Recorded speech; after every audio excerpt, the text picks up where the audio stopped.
at the side of the face, at the angle of the jaw. It looked like somebody had a bad toothache or an abscess with the swelling. And they would run fevers and be quite uncomfortable with chewing, and certainly they didn't like to eat anything sour because it would cause the mumps gland to secrete saliva, which would make it swell and hurt. Sometimes they would get a serious case of mumps, and I have seen infants and children that would get mumps into their nervous system, into their brain and spinal cord, and have encephalitis and be very, very seriously ill. We would see adolescents and young adults get mumps, and sometimes their testicles would become involved and it'd be very swollen and painful. Again, now, I haven't seen a case of definite mumps for a long time, for 10 or 15 years, so it's great to have this vaccine preventing measles and German measles. And the third part, the rubella, was, I think, the saddest of all the virus infections that I saw when I was beginning my practice. I saw infants that were born where the mother had contracted the rubella, the German measles, in the first few months of the pregnancy. And the baby would be born, and sometimes they would be born blind, or they would be born deaf. They would be born with severe congenital heart problems. Sometimes paralysis, and it was very sad to see, and these were very permanent. And we would see infants and children, too, get German measles, but for them it was a very mild infection. They seemed to rarely have complications. They seemed to handle it well. It would be a slight fever. It would be a mild rash that would fade in a few days to a week. And so it wasn't such a serious illness for the infants and children, but it was devastating if the mother contracted it early on in her pregnancy and the fetus was affected. Now pregnant mothers are tested for immunity to these diseases, and they're given vaccines before pregnancy or in between pregnancies if they're not immune. The 18-month visit in the office will give a DPT and polio booster. And we give the oral polio vaccine now, and it's a very effective vaccine, and it's nice to be able to give an immunization that doesn't involve a needle.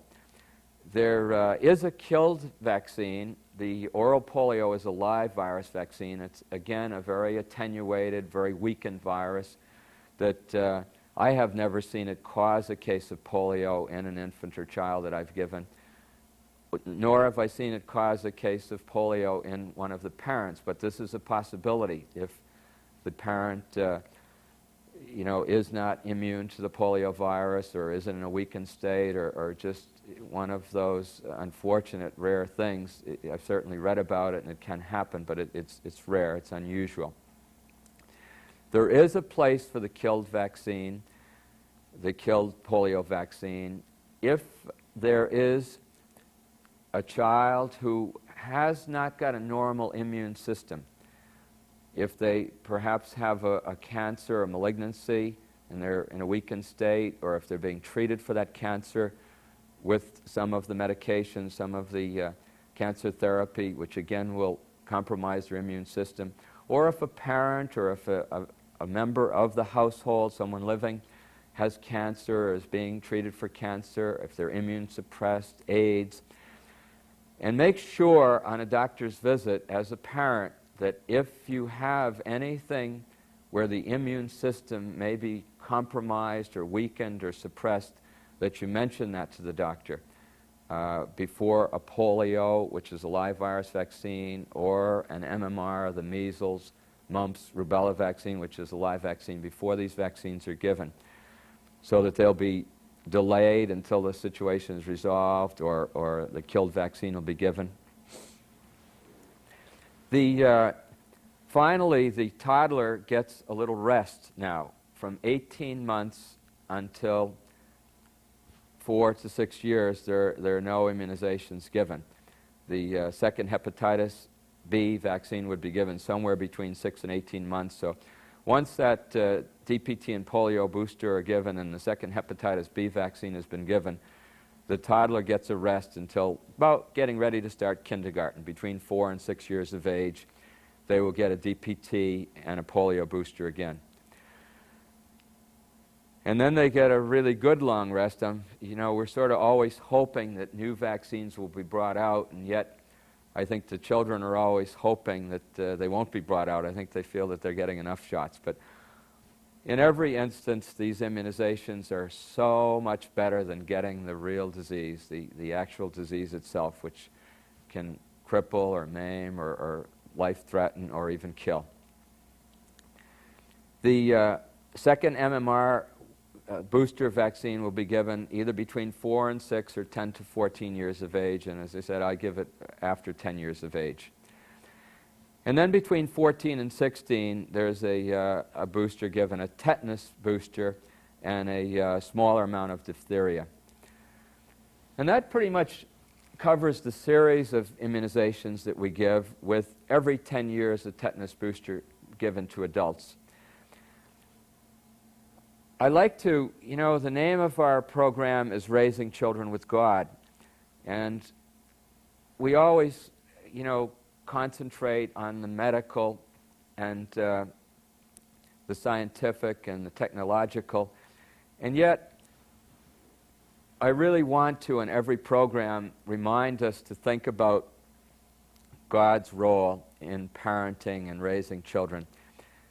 And I think if I were a parent again for the first time and raising our first baby, I would, right from the beginning, if that baby were perfectly normal at birth, I would thank God.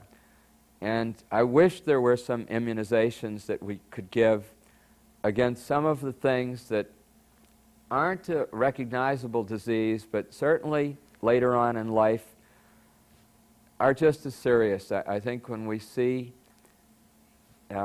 children or adults who don't seem to have a clear sense of right and wrong, or a clear sense of what's good and bad, or they haven't got a trust in God or a trust in the power of prayer, I really wish sometimes that there was a shot that we could give, an immunization or an injection that we could give the infant that would create that. Or maybe the parents should get one too, so that they would teach it. So I always want in each of these programs to somehow or other get parents, get us all to think that this is a combined effort, the raising children.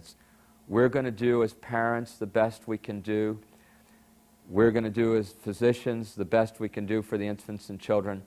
But I think we're not really going to do our best for the infants and children if we leave God out. And I wanted to talk about a few of the less common immunizations that we give. There are flu vaccines too. The influenza season comes upon us each winter.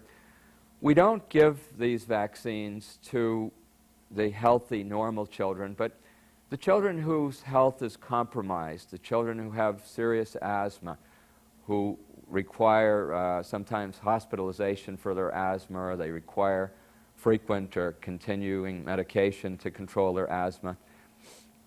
I think a flu vaccine given in the fall, in the late fall, before the flu season arrives, is very effective. And there seems to be minimal reaction to this immunization. I haven't seen anything. It's within the first 24 hours, if there is anything. Again, it may be a sore arm, they may be a little feverish, they may be a little achy. But it's a vaccine we give to the children, the adolescents that have a serious illness. I mentioned the asthma, diabetes, severe congenital heart problems, illness that compromises their health, their ability to fight the flu, cystic fibrosis. These would be some of the illnesses that, as a parent, you should ask your doctor, would he recommend a flu vaccine for your child if they have a serious illness that compromises their health. We give, less commonly, some bacterial vaccines like pneumococcal vaccine. Sometimes we'll give these to children who don't have a spleen, if they're born without a spleen, or again if their immune system is compromised. There are some new vaccines. There's a chickenpox vaccine that hasn't been released yet in America. It has been used in other parts of the world.